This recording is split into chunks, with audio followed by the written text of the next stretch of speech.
What does the world see when they look at Emma Vance?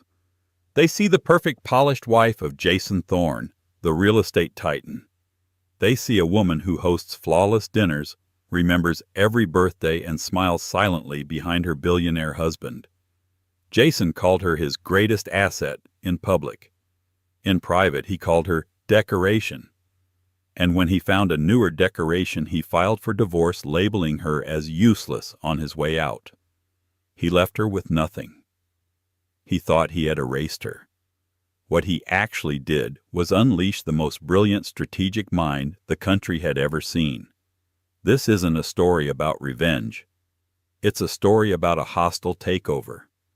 The penthouse at 15 Central Park West wasn't a home. It was a statement. It was 8,000 square feet of Arctic white marble glass walls overlooking a kingdom of lights and art so expensive it was rumored to be insured by a small nation. This was the domain of Jason Thorne, founder and CEO of Thorne Legacy Properties. A man who didn't just build skyscrapers, he carved his name into the skyline. And in this kingdom, Emma Vance was the silent, flawless manager. To the outside world, she was the enviable Mrs. Thorne. To Jason, she was an accessory he had acquired a decade ago, one that had in his mind depreciated in value. "Emma, the Callahans are at table 3, Jason would murmur at a gala, not even looking at her. "He needs another scotch. She's allergic to shellfish. Handle it." And she would. Emma handled everything. She wasn't just his wife. She was his unsalaried 24/7 executive assistant, social strategist, and emotional buffer. She was the one who remembered the names of his investors' children. She was the one who reviewed his quarterly reports at 2 a.m., catching a decimal point error by the CFO that would have cost the company $8 million. She was the one who ghost-wrote the charismatic, off-the-cuff speech he gave at the Global Innovators Summit. Jason, of course, took the credit. "She's good at parties." He'd laugh to his friends over brandy. "Keeps the house running. Beyond that, not a single ambitious bone in her body. Useless, really, in the real world." Emma heard the whispers. She saw the condescending smiles. She was the quiet, unassuming arts major she'd actually double majored in computational linguistics who had married well. But Emma had a secret. In a small windowless room behind the laundry, a space Jason dismissed as her hobby closet, was a workstation that looked like it belonged to Mission Control. 3 monitors, a custom-built server rack, and whiteboards covered in algorithms so complex they looked like a new language. For 2 years, Emma had been building Aura. It started as a private project, a way to keep her mind sharp. She was fascinated by inefficiency. Jason's company, for all its bluster, was a logistical nightmare. They hemorrhaged money on supply chain management using an archaic system Emma herself had quietly designed for him in their first year of marriage, a fact he'd long forgotten. Aura was her solution.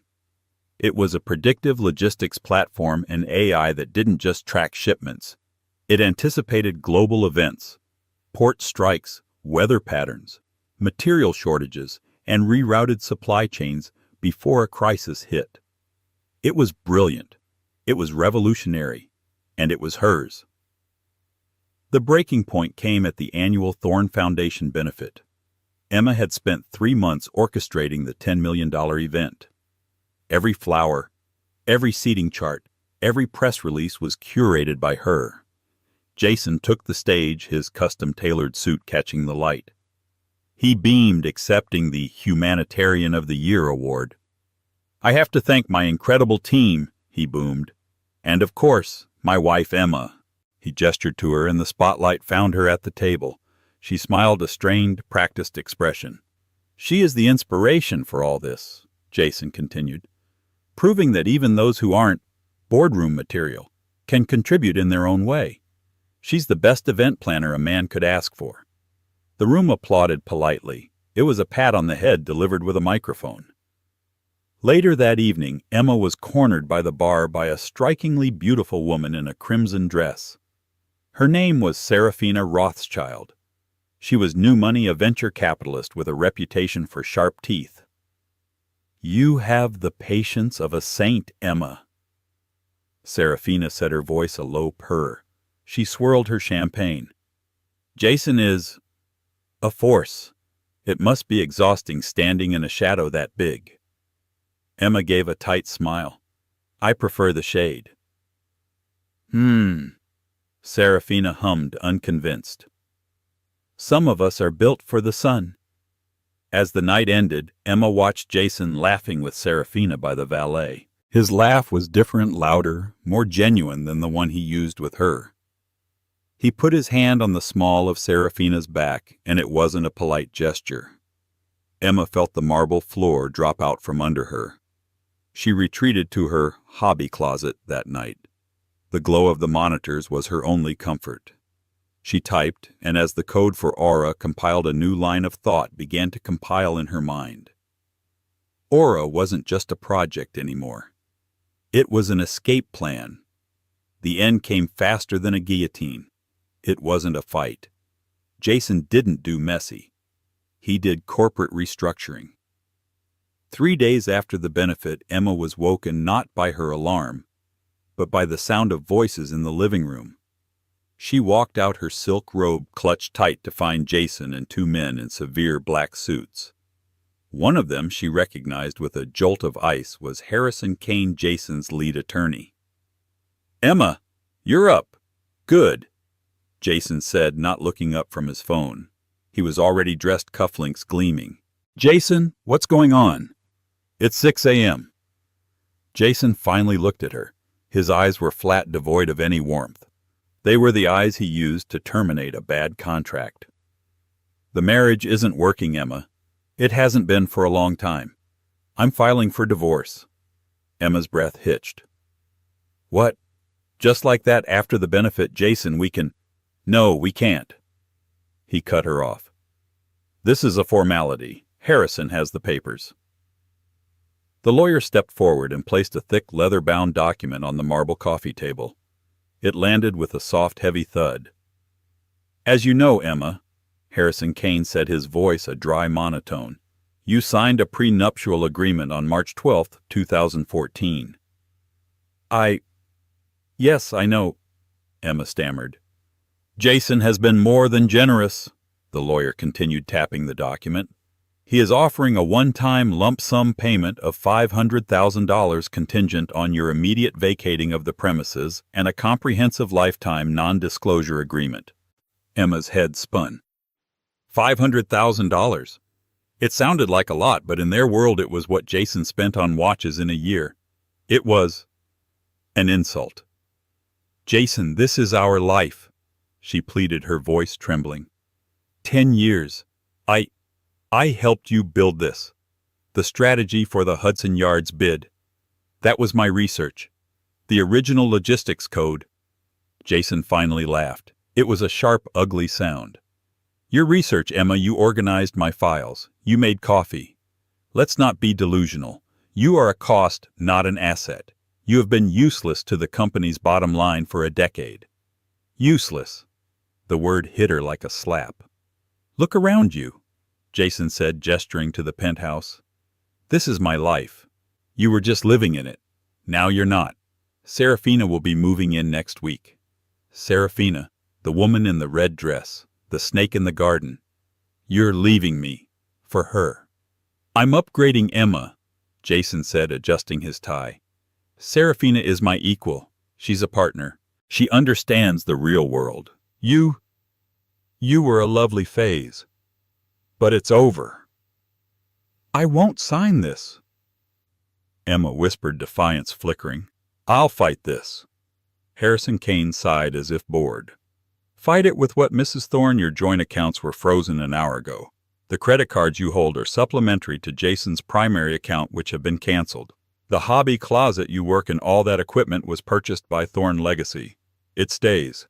As of 9 a.m. this morning, you have no access to Jason's assets. This $500,000 is all you will ever see. He was trapping her. He was locking her out of her own life, her own work. The server. Emma's mind raced to Aura. The data. Wiped, Jason said simply. Company policy. Can't have proprietary data leaving the building. Emma felt the blood drain from her face. Aura. 2 years of her life's work. Gone. Wiped. He hadn't even known what he was destroying. He just did it to be cruel. "You have until noon," Jason said, picking up his briefcase. "My security will escort you out." He walked to the door, pausing. "Don't try to contact me. All future correspondence goes through Harrison. Goodbye, Emma." He left. He didn't look back. Emma stood alone in the marble cavern, the divorce papers staring at her from the table. He had taken everything. Her home, her money, her dignity, and worst of all, her work. He'd called her useless. He'd left her with nothing. But Jason Thorne, for all his business acumen, had made one catastrophic mistake. He assumed that because he had wiped the server, he had wiped the idea. He forgot that Emma was the source code. She walked into the laundry room past the now dark hobby closet. She picked up her personal laptop from a charging port, a simple, unremarkable machine he'd never bothered to look at. She had emailed herself the core Aura kernel a week prior. A backup. Just in case. Jason hadn't just divorced his useless wife. He had just created his biggest competitor. The 3 months that followed were a blur of beige walls and instant ramen. Emma Vance went from a penthouse on Central Park West to a 400-square-foot fifth-floor walk-up in Astoria, Queens. The check for $500,000 felt like monopoly money. After paying taxes and the retainer for a divorce lawyer who looked at her with pity, she was left with barely enough to survive for a year. The NDA was ironclad. She couldn't speak a word about Jason Serafina or her contributions to Thorne Legacy. She was a ghost. Jason's reach was long. Every job she applied for, even low-level data analysis roles, resulted in a polite, swift rejection. "You're just not the right fit." She was blacklisted. Emma sat on her second-hand sofa, her laptop, her only valuable possession, glowing in the dark. She had a choice: fade into obscurity or build. She chose to build. She pulled up the Aura kernel. It was the heart, but it needed a body. She needed a partner. She needed someone who hated the corporate world as much as she now did. She made a call. "Marcus Cole?" His voice was rough, like he'd been gargling gravel. "Marcus, it's Emma. Emma Vance. Well, just Emma now." There was a long pause. "Emma Thorne. Wow, that's a voice from the dead. What's it been 12 years since the MIT lab?" Marcus Cole was the only person who had ever truly seen her brilliance. He was a programming genius, a digital anarchist who believed code could change the world. He'd dropped out 2 semesters before graduation to avoid selling his soul. He now ran a tiny, failing IT consultancy out of a garage in Brooklyn. "I need your help, Marcus," she said. She met him at a 24-hour diner. She laid it all out. The divorce, the useless comment, the blacklisting. And then she opened her laptop. She showed him Aura. Marcus stared at the screen, his half-eaten burger forgotten. He scrolled through the code, his eyes widening. "Ellie," he whispered, using her old nickname. This is predictive modeling on a level I've never seen. This isn't just logistics, this is a crystal ball. This could disrupt everything. Amazon, FedEx, the entire global supply chain." He wiped the server, Emma said, her voice tight. "Called it proprietary data and trashed it. But he didn't know I had the kernel." Marcus looked up, and a slow, dangerous grin spread across his face. "He called you useless." He pushed his plate away. "Okay, I'm in. Let's go burn his empire to the ground." They incorporated the next day AuraLogix. They worked out of his garage, fueled by stale coffee and righteous anger. Emma was the architect rebuilding Aura from the kernel up, making it stronger, faster, more intuitive. Marcus was the engineer building the infrastructure, the security, and the user interface. For 6 months they coded. Emma sold her jewelry, the last vestiges of her old life, to pay for server space. They were building a multi-billion-dollar platform on a shoestring budget.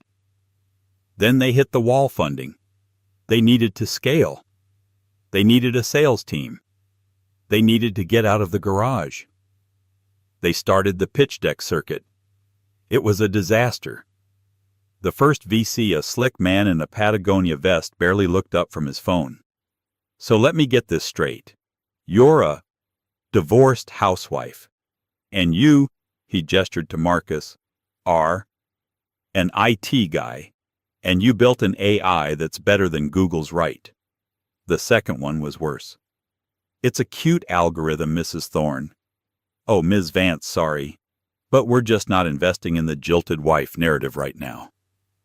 They received 27 rejections. Their money was gone. They were 2 weeks from having to sell their servers for parts. On a desperate final attempt, Emma emailed a name she'd found on a top 50 women in tech list. This woman wasn't a VC. She was a legend, a recluse. The first female engineer at Intel who had built a quiet empire and disappeared. Her name was Diana Hayes. Emma didn't expect a reply. She got one 10 minutes later. My office. Tomorrow. 8 a.m. Don't be late. Diana Hayes's office was the top floor of the Chrysler Building. The woman herself was in her late 60s with sharp gray eyes and an aura of absolute authority. Emma and Marcus had 15 minutes. Emma didn't talk about the market cap or the user acquisition strategy. She talked about the code. She put the algorithm on the screen and explained its elegance. Diana watched silent. It predicts a dockworker strike in Rotterdam 2 weeks before the union votes based on cafeteria price hike chatter in their private forums. Emma explained, her voice gaining strength. It's already rerouting 50,000 units of medical supplies through Antwerp, saving the client $4 million. Who's the client? Diana asked. A small nonprofit we're running the beta for. For free, Marcus chimed in. Diana Hayes stood up and walked to the window. Jason Thorne, she said. It wasn't a question. Emma tensed. Yes. I knew his father. Arrogant fool. Jason's worse. He thinks spreadsheets are a substitute for vision. She turned back. He called you useless, didn't he? Emma was stunned. How did you... I know the type. Diana said, a cold fire in her eyes. Men like Jason Thorne don't divorce women who are useful to them. They divorce women they're afraid of. She walked to her desk and tapped an intercom. Janet, wire $10 million to a new entity called AuraLogix. And clear my schedule for the afternoon. We're building a board of directors. Emma and Marcus just stared. Well, don't just stand there, Diana snapped, though her eyes were smiling. We have work to do. And you, she pointed at Emma, you need a new suit. You're a CEO now. The injection of $10 million from Diana Hayes wasn't just gasoline on the fire, it was rocket fuel. AuraLogix exploded. They moved from the garage to a sleek, minimalist office in Soho. They hired the best data scientists Marcus knew. Coders who, like him, had been rejected by the big tech firms for not being team players. They were loyal, brilliant, and hungry. Emma was a natural leader. She wasn't a boss like Jason ruling by fear. She was a director orchestrating the complex symphony of code strategy and sales. She was relentless, working 20-hour days, but she never asked anything of her team. She wasn't doing herself.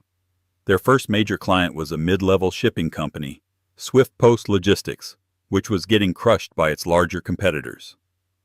In 6 months using Aura, Swift Post reduced its fuel costs by 30% and improved its delivery time accuracy to 99.8%. They didn't just survive, they started poaching clients from the big dogs. The industry press caught on.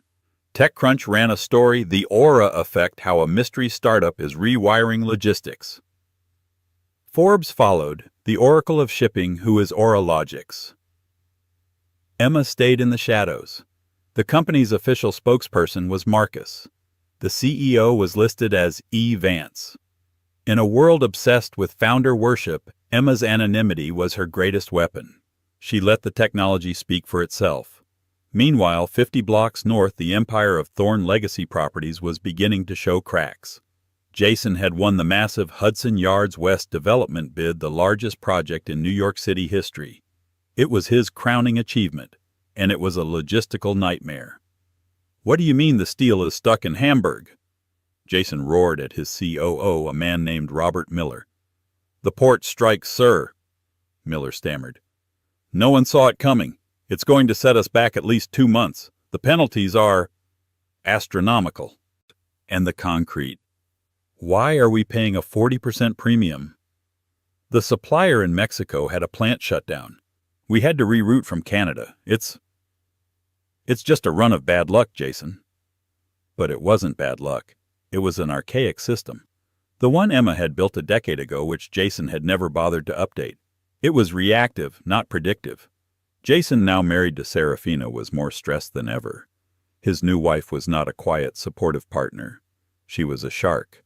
She had taken a seat on his board as part of the marriage merger, and she questioned his every move. "This is bleeding money, Jason," Serafina said coolly during a board meeting, tapping her stylus on the losing financial report. "Your legacy system is a joke. You're building a 21st century city with 20th century tools." "We're handling it," Jason snapped. "No, you're not," Serafina countered. "You're losing millions a day. The board is concerned. I suggest you find a solution. Yesterday." Jason was furious, humiliated. He instructed his team to find a fix. "I don't care what it costs. Find me the best logistics tech on the planet. Buy it." Robert Miller, his COO, spent a week doing intensive research. He came back to Jason, his face pale but excited. "Sir, I've found it," Miller said, placing a tablet on Jason's desk. "It's a new company. AuraLogix. Their platform is, well, it's black magic, sir. It seems to know what's going to happen.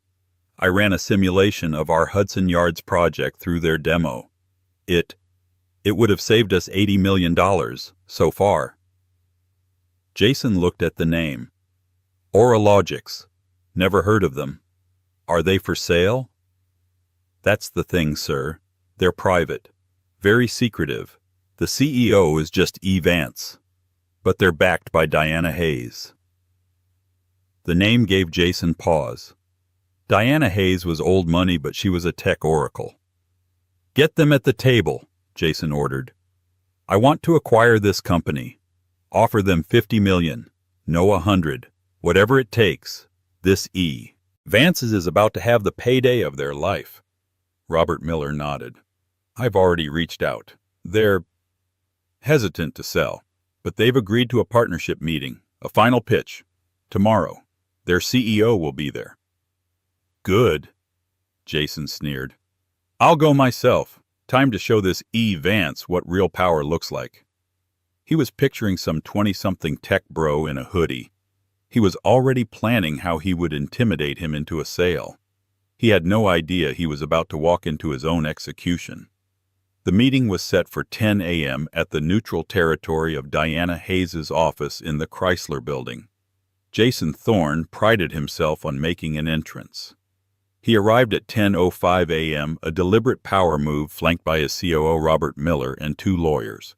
He strode into the conference room, a sleek, sun-filled space overlooking the city. Diana Hayes was seated at the head of the massive oak table, exuding quiet authority. To her right sat Marcus Cole, whom Jason vaguely recognized from a TechCrunch photo. To Diana's left sat the CEO. Jason stopped. His practiced, arrogant smile froze on his face. The blood drained from it. He stared, his mind unable to process the image. It was Emma. But it wasn't his Emma. The woman who met his gaze wasn't the pale, quiet wife in beige cashmere. This Emma wore a sharp navy blue Tom Ford suit that screamed authority. Her hair was pulled back in a severe, elegant chignon.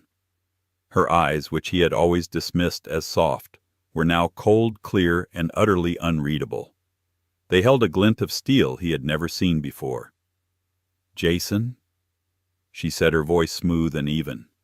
Not a trace of fear, not a hint of surprise. "Thank you for coming. Please sit." Jason couldn't move. "Emma, what is this, a joke?" "I assure you, Mr. Thorne," Diana Hayes said, her voice cutting through the tension, "we do not joke about 9-figure valuations. Please sit." Your COO is holding his briefcase very awkwardly. Robert Miller, looking utterly bewildered, shuffled into a chair. Jason, on autopilot, sank into the seat opposite his ex-wife. You, Jason stammered, pointing a finger. You're E. Vance. Emma Vance. Yes, she replied, folding her hands on the table. I am the founder and CEO of AuraLogix. Marcus is my CTO. Jason's mind was a screeching tire fire. Useless. The woman he'd thrown out the decoration had built the company he was now desperate to acquire. He had wiped the server. You stole this, he hissed, his face turning a blotchy red. This is my IP. You stole this from Thorn Legacy. I'll have you in court by noon. Emma didn't flinch. She simply slid a tablet across the table. You'll want to look at that. Page 4 specifically. Jason grabbed it. It was a digital file. Timestamps. Code commits. The original kernel of Aura, dated 3 years ago, backed up to a private cloud server long before the divorce. Long before he'd even met Serafina. And if you'll turn to page 5, Emma continued, you'll see the original source code for the logistics platform Thorn Legacy currently uses. The one I wrote for you in 2015 as a wedding anniversary gift. The one you told your board you developed. I believe the digital signature on that code is mine. Jason went white.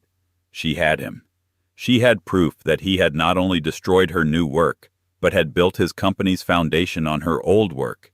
He had lied to his board. He had committed fraud. What do you want? He whispered, the bluster gone. You came here to acquire my company, Emma said. The answer is no. We need your platform, Emma. Robert Miller cut in, his voice desperate. The Hudson Yards project is sinking. We're losing millions a day. Name your price. A partnership, a licensing deal, anything. Emma looked at Miller, a flicker of something almost like pity in her eyes. Mr. Miller, AuraLogix is already in final negotiations for a contract with Kyo Nissin Global. They are your chief competitor for the Hudson Yards West Steel contract. Once we sign with them, they will undercut you by 40%. You'd do that?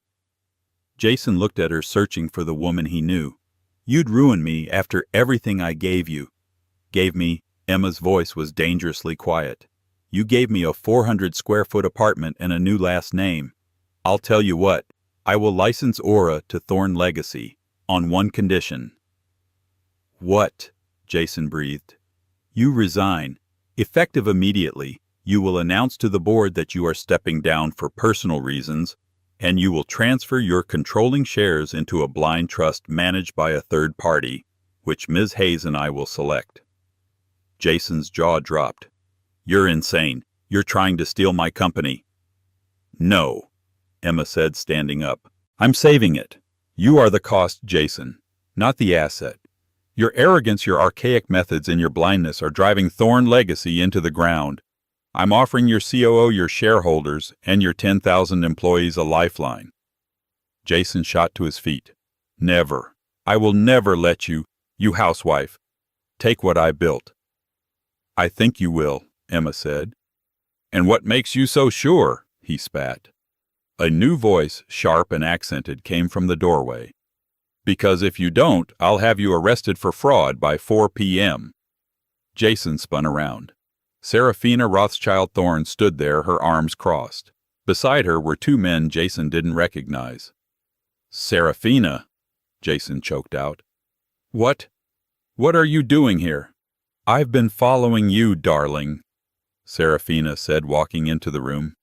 She completely ignored Emma and looked straight at Jason. I knew you were coming to grovel to this new tech company.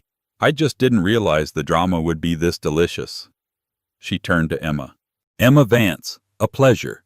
Serafina Thorne, you are a masterpiece. What is this, Serafina? Jason demanded.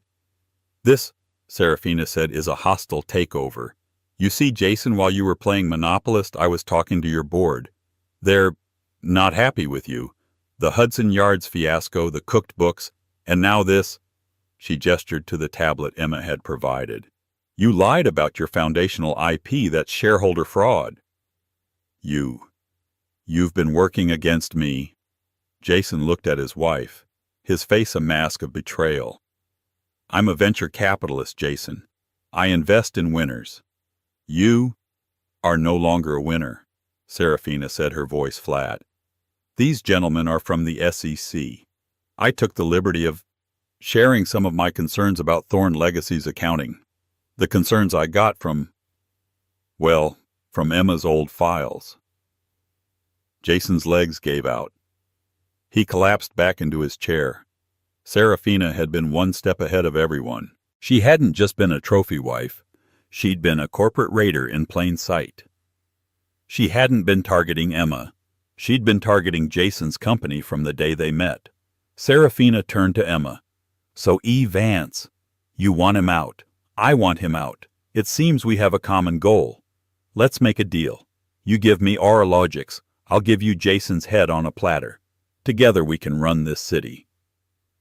Jason looked on a broken man. His ex-wife and his current wife were carving up his life like a roast. Emma looked at Serafina, the woman who had in her own way been as ruthless as Jason. Then she looked at Jason, the man who had called her useless. She smiled. A real cold and calculating smile. I think you're both misunderstanding the situation, Emma said, retaking her seat. I don't want to run this city with you, Serafina. I'm here to run it myself. The conference room, once a symbol of high-powered negotiation, now felt like a pressurized vacuum. The air was thick with the silent, crackling energy of a billion-dollar chess game that had just been upended. Jason was a ghost. His face ashen, his body rigid in his chair. Serafina, for the first time, had a look of genuine predatory confusion. Her perfectly applied mask of cool control was slipping. What? Serafina said, her voice a low, dangerous purr that had lost its confidence. Did you just say? She tried to recover to frame Emma's statement as a foolish miscalculation. Darling, I don't think you understand the offer. I have the SEC. I have the board. I am offering you a seat at the table after we dispose of him. She flicked a dismissive hand toward her husband. Together we run his empire. Emma met her gaze, and for the first time Serafina understood she was not looking at a jilted wife. She was looking at a general. I'm not interested in a partnership, Serafina. Emma reiterated, her voice as calm and cutting as a surgical laser. You came here to execute a hostile takeover. You brought your own knives, you prepped your own allies. It was a good plan, but you made a critical, fatal error. And what was that? Serafina challenged.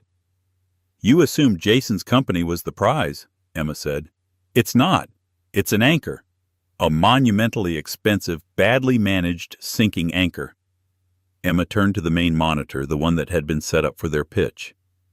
Marcus, bring up the Hudson Yards simulation again. Run comparison model 7B, the one with the Keo-Neeson data.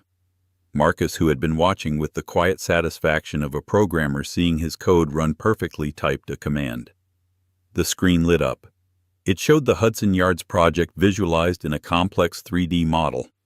A deep, bleeding red line tracked Thorn Legacy's current trajectory, project stalled penalties piling up at a rate of $5 million a day, a catastrophic $1.2 billion loss projected by Q4.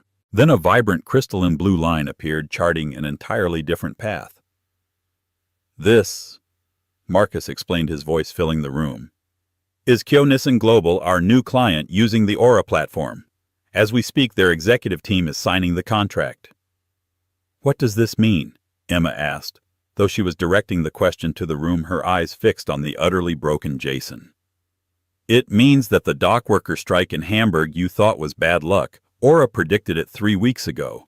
The concrete shortage in Mexico, Aura saw the supplier's material cost futures spike and flagged it as a high-risk event. She stood and walked slowly toward the screen, becoming a silhouette against the glowing blue line. It means that Keo-Neeson Global, your chief competitor for the Hudson Yards West Steel contract, not only anticipated the steel mill strike, but had already rerouted its entire supply chain through Turkey before the strike even happened.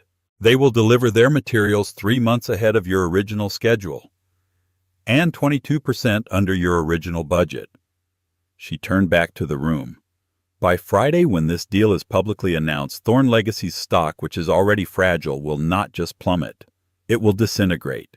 Your credit lines will be revoked. Your bonds will be downgraded to junk. Your main project will be dead, and your competitors will be using my technology to build it on your grave. She finally locked eyes with Serafina. And your shareholders. Serafina, your board, the SEC, what exactly will they be fighting over the scraps of a bankrupt company, your entire play, your leverage? It all hinges on Thorn Legacy having value. By the end of this week it won't. You'll have successfully taken over a shell. Congratulations. Serafina's face was chalk white. She had been outmaneuvered, outthought, and publicly humiliated. She had been playing chess while Emma was waging total war. You did this. Serafina whispered, her mind reeling. You built a $14 billion company just to destroy him. She pointed at Jason, who looked like he hadn't breathed in 5 minutes. Emma's expression hardened. Destroy him? No. You can't destroy a void. I am not a destroyer, Serafina. I am a builder. Her voice dropped, but it filled the room with a cold fury that was more terrifying than any scream. For 10 years I lived in that penthouse. I managed his life, I salvaged his deals, I wrote his speeches. And he called me decoration. He called me useless while sitting on a logistics platform I built in my spare time, a platform he was too arrogant and too ignorant to even ask me about. He runs a multi-billion-dollar corporation based on who he can bully in a meeting and how loud he can yell. That, she said, her voice ringing with finality, is useless. Jason flinched as if she had struck him. The word, his word, was now a weapon turned back on him. I built Aura from the ashes of the life he burned down, Emma continued. And today I'm not here to destroy his company. I'm here to save it from him. Robert Miller, the COO, who had been watching this all unfold like a tennis match between gods, finally found his voice. It was shaky, desperate. Ms. Vance, Emma, please, if what you're saying is true, the company, my teams. There are 10,000 employees who had nothing to do with this. You just let them all go under. Emma's gaze softened instantly as she looked at him. No, Mr. Miller. Your teams, the engineers, the architects, the project managers, they are the only valuable asset Thorn Legacy has left. Jason was the liability. And that, she said, turning her attention back to the table, is why I am not here for a licensing deal, or a partnership, or an acquisition. She paused, letting the weight of the moment fill the room, letting every person hang on her next word. I am here to announce a merger. AuraLogix, which Forbes just valued at $14 billion, will be acquiring Thorn Legacy Properties. For $1. The silence that followed was absolute. It was the sound of a paradigm shattering. Jason looked up, his eyes wide and uncomprehending. A merger? A rescue, Emma corrected him. It's an act of mercy. We absorb your monumental debt. We save your projects. We keep your employees, Mr. Miller. We integrate the Aura platform across your entire infrastructure, making Thorn Legacy profitable within 6 months. The name will survive, but it will be as a wholly owned subsidiary of AuraLogix. Serafina let out a dry, bitter laugh. The board, Jason's board. They'll never approve this. It's an insult. It's a public execution. They'll fight you. Oh, they'll approve it, dear, Diana Hayes chimed in, speaking for the first time in an hour. Her voice was laced with amused satisfaction. You see, Serafina, while you were busy plotting a palace coup, I was busy buying. I've been quietly acquiring Thorn Legacy stock at its loser price for the last 6 months every time Jason's arrogance caused another dip. I am now the second largest shareholder right after Jason himself. She steepled her fingers, her gray eyes glittering. This merger, I'm voting yes. And my vote, along with the promise of saving the company from total annihilation, will lead the rest of the terrified rats right off Jason's sinking ship and onto Emma's lifeboat. You have no power here. Serafina's last ember of hope died. She was trapped.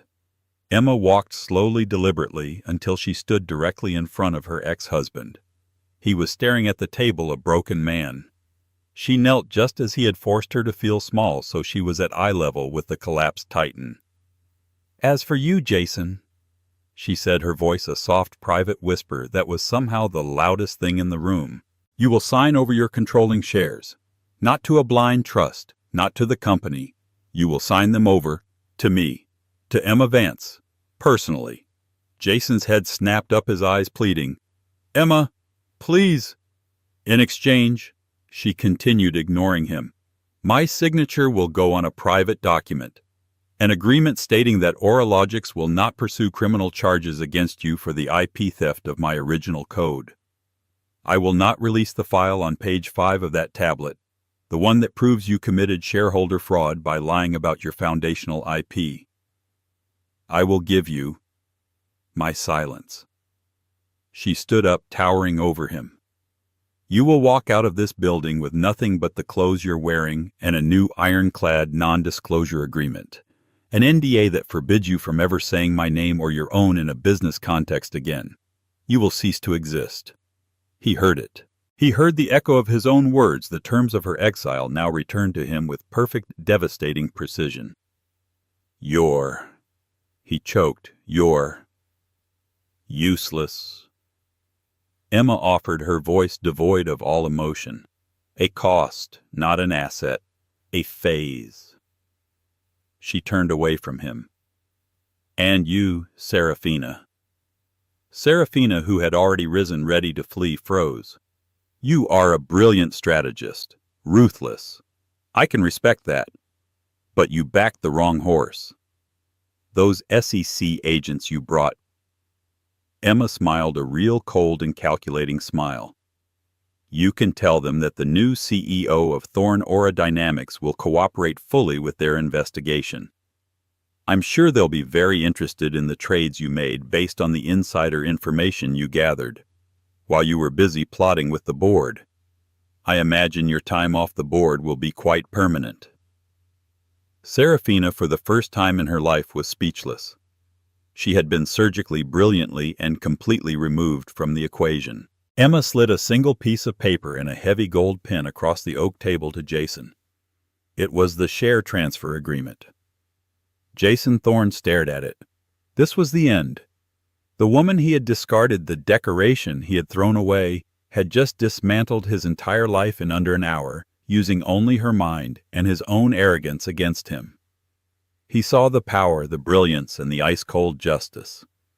He saw the woman who had been there all along, the one he had been too blind to see.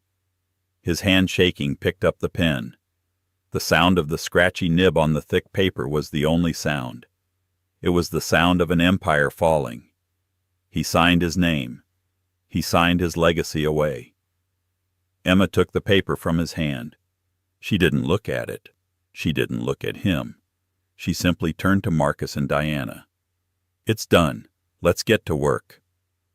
The moment the gold-nibbed pen left the paper, the suffocating tension in the room didn't just break. It evaporated. Jason Thorne slumped in his chair, not just a defeated CEO, but a hollow man.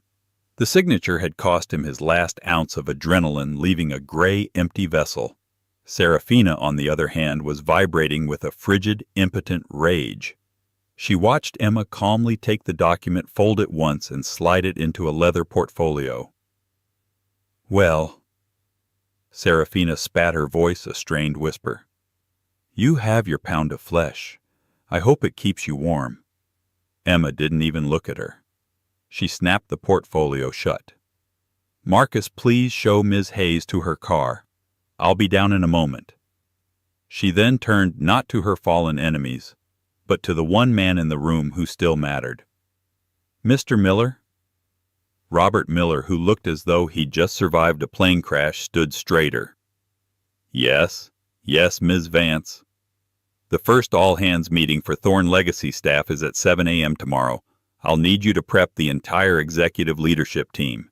I want a full, unredacted report on all active projects, liabilities, and most importantly, all personnel. I want to know every architect, every engineer, and every project manager we have." Of course." Miller stammered, his mind already racing. He was being given orders. He had a purpose. He realized with a jolt, employed. "Good," Emma said. "I'll see you there." This exchange was the final brutal blow for Jason. He wasn't even an afterthought. He was simply over. His company was moving on without him before he had even left the room. "You can't just—" Serafina began, but Emma held up a hand. "It's done," Emma said, her voice final. She nodded to the SEC agents who were still standing by the door, quiet witnesses to the corporate execution. "Gentlemen, I believe Mrs. Thorne has some information for you regarding her concerns. I, as the new acting head of the company, will be in touch with your superiors tomorrow to schedule a full and transparent audit. We have nothing to hide." This one simple statement sealed Serafina's fate. Emma had framed herself as the transparent reformer, and Serafina as the disgruntled, possibly complicit party.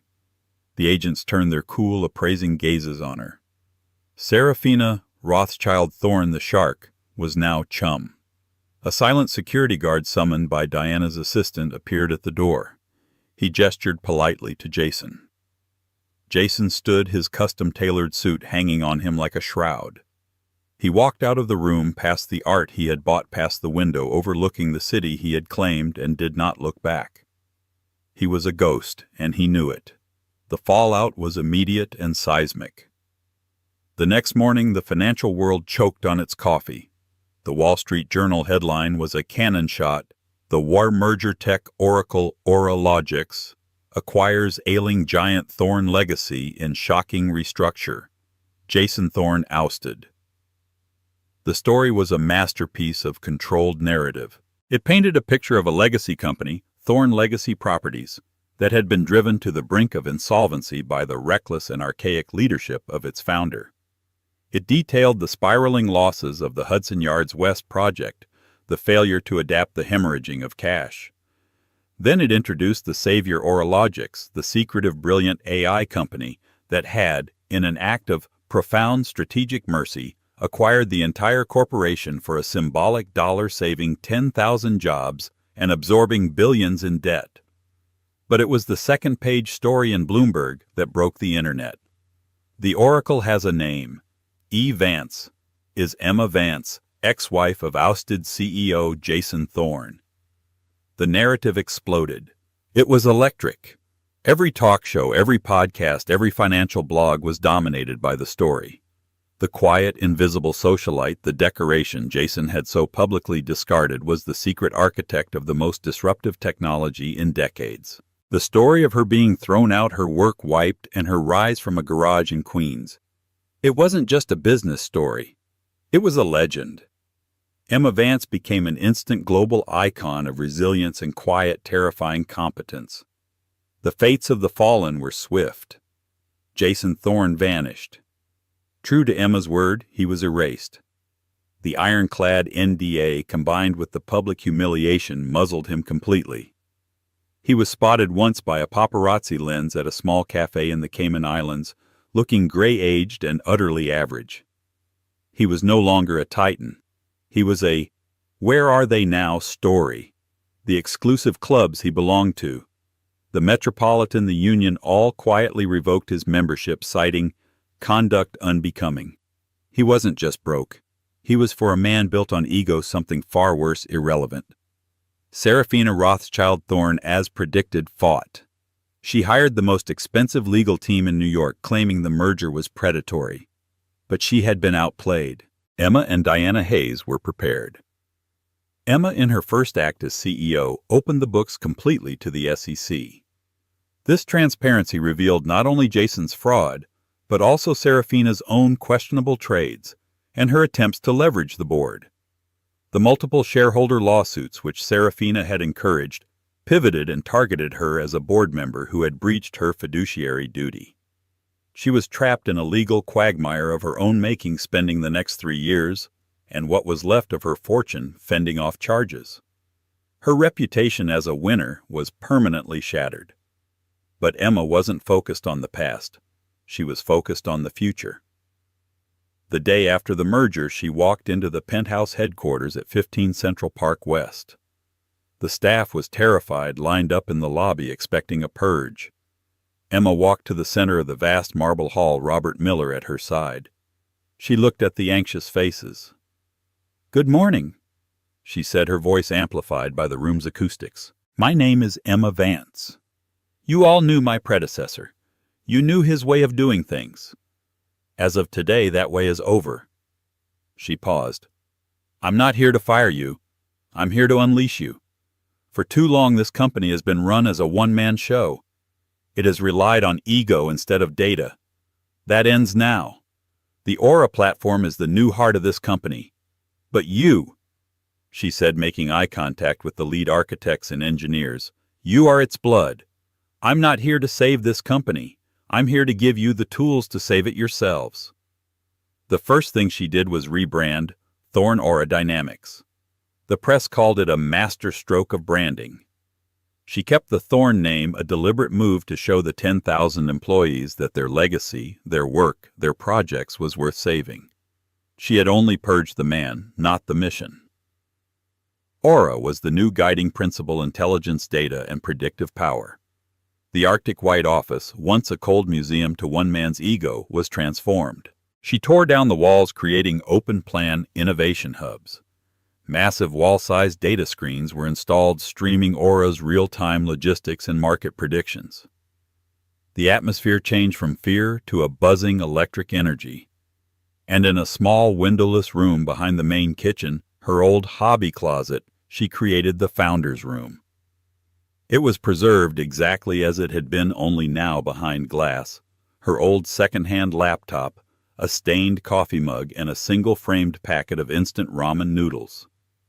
Below it, a small brass plaque read, "Never forget where you started, and never let anyone else define where you're going." It became a pilgrimage site for new hires. Her crowning achievement was the Hudson Yards West project, the very thing that had sunk Jason.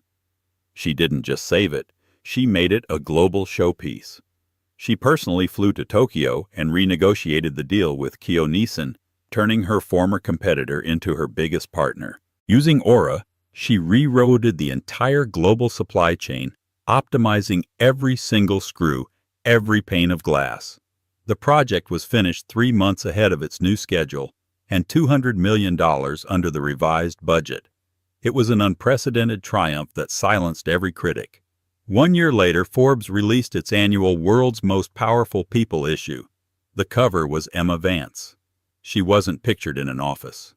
She stood on the 100th floor observation deck of the newly completed Thorn Aura Tower at Hudson Yards West. The wind whipped her hair, but her gaze was steady. Behind her, the New York skyline, her skyline fanned out like a kingdom she had not inherited, but built.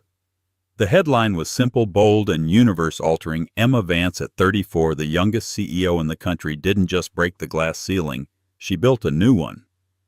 Inside, the feature story detailed her incredible journey. But it was the final paragraph, a direct quote from Emma, that was pinned to 1 million bulletin boards and inspiration blogs by the end of the day. "For 10 years, she said, her voice clear in the recording, I was told I was a support system. I was decoration. I was useless. It's easy to believe the labels people give you, especially when they're the only voices you're allowed to hear. But a label is just a word. It's not a destiny. The world is built by people who were told they couldn't. The future is built by those who are underestimated. My advice, let them underestimate you. Let them call you useless. Let them throw you away. Let them lock you in a gilded cage. They'll forget that cages have locks, and locks have keys, and they just handed you all the time in the world to find it. Then, build your empire from the ashes. And don't forget to send them an invitation to the grand opening." And that is the incredible story of Emma Vance. She was pushed out, dismissed, and left with nothing. But they forgot one thing: you can't erase a brilliant mind. Her story proves that your value isn't determined by what someone else says about you. It's determined by what you do when no one is watching. What did you think of Jason's downfall? Were you shocked by Serafina's ultimate play? Let me know your favorite twist in the comments below. If you love this story of resilience and ultimate triumph, please hit that like button. It really helps the channel. And if you want more true-life dramas and incredible stories of people who turn their lives around, make sure you subscribe and ring that notification bell. You won't want to miss what we have coming up next. Thank you for listening.